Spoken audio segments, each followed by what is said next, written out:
Dans ce musée, dans l'idéal, l'expérience doit être totale.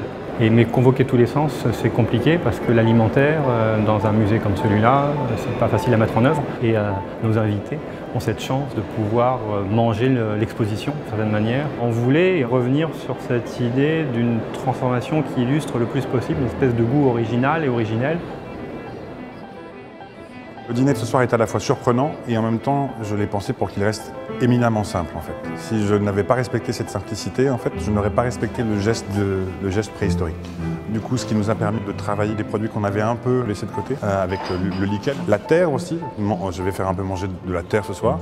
On a travaillé le feuillage aussi, des arbres. Et puis, je veux vous montrer aussi en fait qu'il y a fort à parier que malgré tout, l'homme à la recherche en fait de sa nourriture a développé sûrement, de toute façon développant aussi des techniques de cuisson, a développé forcément sa qualité de gourmet. Ce banquet, en tout cas sur la préhistoire, c'est un banquet scientifique. Ça n'est pas inventé, on n'est pas dans le domaine du rêve. On est vraiment ancré dans de la science, dans ce que l'on connaît de la préhistoire, dans ce que les scientifiques du Musée de l'Homme nous racontent de la préhistoire. Et compte tenu des données que l'on connaît, on a construit un banquet, on a un grand chef qui nous a construit un banquet préhistorique.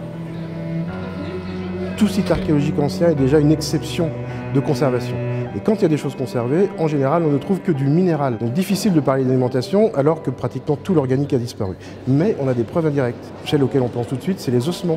L'autre point d'entrée, c'est l'étude des tranchants, des outils et des armes des hommes préhistoriques. Troisième point d'entrée, c'est notamment les isotopes, toutes les analyses géochimiques qui nous permettent, à travers l'analyse des dents par exemple, ou des ossements, de connaître les régimes alimentaires des hommes paléolithiques. J'ai essayé de me mettre à la place de ces hommes préhistoriques, de nos ancêtres. Il a fallu essayer de les comprendre, essayer de s'oublier, essayer de ne pas chercher justement à cuisiner comme on pourrait cuisiner aujourd'hui, essayer de retourner en fait à ce qui pouvait faire sens pour eux, pour le proposer aujourd'hui et être un peu un passeur d'histoire. Là, on sort complètement des sentiers battus. On est vraiment dans l'aventure et c'est la première fois que le muséum réalise un banquet, je pense, aussi original. Alors ce banquet est vraiment une illustration de la devise que j'ai choisie pour le muséum, qui est émerveillé pour instruire, parce qu'on s'émerveille évidemment devant d'abord la qualité des produits que nous présente le chef, et puis on s'instruit avec les produits que nos ancêtres avaient à leur disposition et avec les moyens qu'ils avaient finalement pour les préparer. Il y a trois façons de consommer les végétaux et les animaux. C'est le cru, le cuit et le fermenté. J'invente rien. Donc je dirais qu'il n'y a pas grand-chose qui a changé en fait. Il n'y a pas grand-chose dans le traitement de l'aliment pour le rendre plus digeste.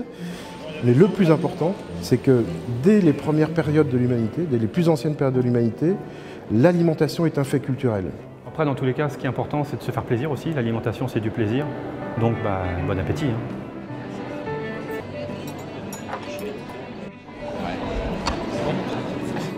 T'as du retour, c'est pas mal.